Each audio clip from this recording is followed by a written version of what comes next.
So, it's 2022. Smacks Chris Rock in the face at the Oscars. Yeah. In the middle of a battle, even families. COVID cases are rising. Якщо наш The polls are empty. We live in possibly the best time to be alive in human existence, but also the craziest. How should the world be led? What's right or wrong? What does this mean? And how can I fit in? Why is it that it feels so hard to be able to enjoy life? Why do I care so much what others think? In human history, we have never had this opportunity to easily connect with those around us. Yet, why are we feeling this way? It's easy to feel that life is missing something and that we could enjoy life so much more. We ask ourselves how to be happy, how to get friends, and how to be cool. However, the real change starts within. So in this video, I'm very excited because I'm going to share 5 ways we can care less and enjoy life more. Before we start this video, I just quickly want to say that it would mean the world to me if you would like, subscribe, and join this community. Because I really believe that we can build something together, and I will absolutely do my very best to spread love and guidance so we can learn to live life a little bit better every single day. Now let's get on to the video. Here are the 5 ways to care less and enjoy life more. Sacred questions. Sacred questions are basically questions that are designed to help you figure out who you are. It means to ask yourself the questions needed in order to figure out who you want to be, what life you want to live, what success means to you, and the people you want in your life. If you spend time questioning yourself and figure out who you are, you'll get clarity and it'll be easier for yourself to make choices so that you can live your own life the best as possible. We often want to live a certain lifestyle just because we're taught that that's a certain lifestyle that we should live. However, more and more people are defining their own definition of a successful life. People miss out on a happy life because they think their lifestyle is just not good enough. And even though their lifestyle makes them happy, they're not able to enjoy it just because they feel like they can't.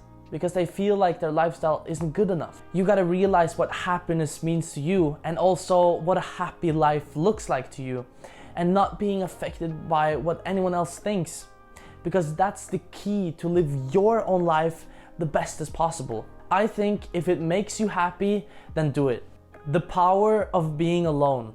Today, most of us don't spend too much time alone. And by always being with others, we don't get the time to go within ourselves and fix what's there. We often hang out with other people to temporarily feel good. But you might have noticed that when you're by yourself, it's easy to feel like something is bothering you. And so what naturally happens is that we connect that negative feeling with being alone. And so we do everything we can in order to not be alone. However, it's when you're alone you can really feel your true emotions. Of course, it's good to have friends and people to talk to. However, what's most important is to be able to go within yourself and listen to your emotions, figure out what they mean, and then let go. Because if you don't, pain can build up and it can become fear, anger, resentment, and jealousy. Spending time alone gives you clarity on who you are and what you love. It helps you to not be dependent on outside factors for your happiness. And so you learn to create happiness from within. For example, when I lived in Norway and COVID struck, we had a lot of homeschooling. And so I got to spend a lot of time at home. And I got a lot of clarity on who I was. I started reading a lot of books. I started doing cold showers and cold baths. And I did meditations and I started doing yoga. And I connected deeply with myself. And that's the reason why I'm feeling this happiness and fulfillment in my life right now. And so I would strongly recommend you to spend some time alone. The backwards law. The backwards law was created by Alan Watts, and it basically says that the more we need something, the more we're pushing it away. However, the more we let go of the need, the more likely we are to receive it, and also to appreciate it more. Mark Manson, the author of The Subtle Art of Not Giving a Fuck, has a really good take on the backwards law, and that is, the pursuit of positive experience is in itself a negative experience. And the acceptance of a negative experience is in itself a positive experience. So ultimately, the more you want and need something, the more you shine light on not having it. The more you try to not be in a negative state of mind, the harder it becomes. It's like the pink elephant. If I were to tell you, don't think about a pink elephant, we're both probably thinking about a pink elephant. The more we need in order to be content, the less content we are. When you let go of the need to be happy, the more happy you'll be. Because there is nothing else we need beyond what already is. The path of negativity. Negativity is the path to positivity. That's why I always say that I'm so grateful for my failures. Because learning from your failures is what makes you stronger. It teaches you about yourself. It lets you know what you need to accept. Failures and negative experiences are literally telling you what's wrong in your life. So instead of having a victim mindset, we need to listen and observe them. We need darkness to have light, cold to have warm, and negative to have positive. Dwelling on the negative is essentially choosing to stay in it. So learn from it and go into the newfound positivity. We need to change the way we view negative experiences. Because when something happens and we choose to label it as negative, we create association with that emotion. So the next time that thing happens, you'll get the same emotion through that association. That means that you're effectively programming your brain to give you a negative experience each time that thing happens. So it will continue to bother you. You're effectively choosing negativity, you're choosing suffering. And so what we need to do is to accept all negative experiences, for they are not bad. It would be the same as saying chocolate is good and a vegetable is bad just because of their taste. Because if you can learn from your failures, they're effectively becoming the most powerful thing in your life. The power of the brain.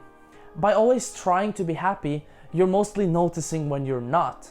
And so you start to think that you're doing something wrong because you aren't happy. And then we think that everything around us is the reason that we're not happy. However, that's not the case. It's how we view everything around us that is keeping us from being happy. People are misinterpreting the real world with their perception of the real world. We are literally deciding how we experience everything around us. But if this doesn't make a lot of sense, I'll try to explain it in a simple way. Now, I want to ask you 3 questions. Firstly, do you think we can create our own thoughts? Because when I say, I want to think about football, I'm literally thinking about football. And so I think it's safe to say that we can choose what we think about. But now secondly, do you think our thoughts create our emotions? If not, then think about this. If I were to say, think about someone in your family, someone really close to you, and then think about them being really sick, think about them dying. Or you can think about someone that you love that is already dead. How does that make you feel?